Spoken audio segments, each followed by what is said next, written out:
newly joined research scholar in mechanical department. I joined last month, January. Yeah, my friend is here. He also joined with me. First of all, thank you for the organizing committee for giving me this opportunity. About me, I'm an artist. I do percussion on this instrument called IDAKKA.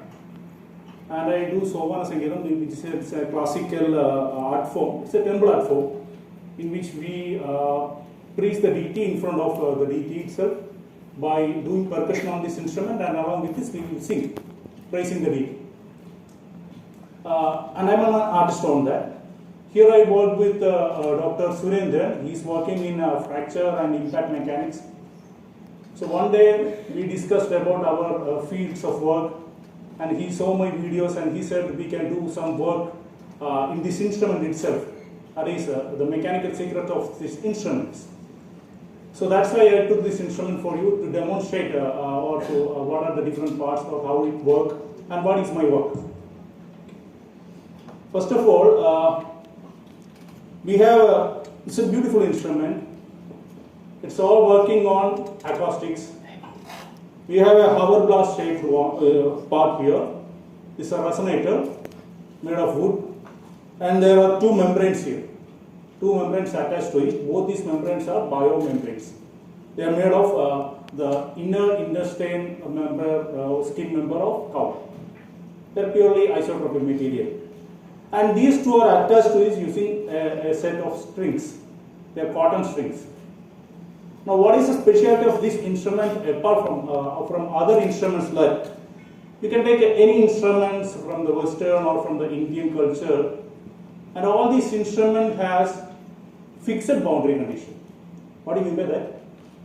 If you fix that instrument, then you can't change the tension until you stop the performance. So changing the tension on a dynamic way is not possible in all these instruments, but that is possible here. So that is the beauty of this instrument. That's why we took this instrument for our study. Now we'll do a small performance. Look at this. It's a constant sound. Now I'm going to vary this. Look how the sound varies. Even I can go back. Again I can go to the higher pitch. Now this type of dynamic variation of the sound is possible only in this instrument. And how I achieve this? Just by pushing and pulling this resonator up and down. If I push this up, I will get the higher octane tones. If I don't operate on this, I will get the nominal tone. If I go move it upward, I will get the bass tones. Okay. So what is the mechanical point of view here? I told you this is the biomembrane, and this is the boundary condition. In all the instruments, this boundary condition will be fixed.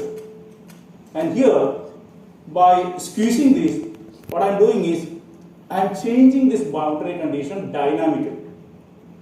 I can change the boundary condition it's a few milliseconds before I strike it with this stick. So that's the beauty. And what is our research here is, this is we have not started the work. It's just a proposal on this from my side.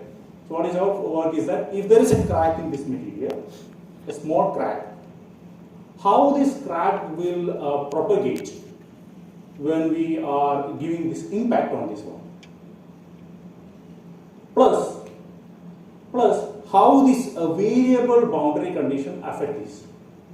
Will it aid for the crack propagation, or will it suppress the crack propagation? So that is our study. And from the material point of view, we are working on a biomaterial. We know it's quite tougher because when you work on biomaterial, it's not an engineering one. We don't have the material properties, etc. But still, if you can do something on this one, this work can be extended to different, say, your robotics, then biomedical schemes, software, robotics, etc. Similar things are there also. So we can extend that work. So that is from my part. And about the methodology, we are planning for high-speed camera visuals for from the experimental part, and also a numerical simulation using finite element method on computational side also. So thank you very much for the patience.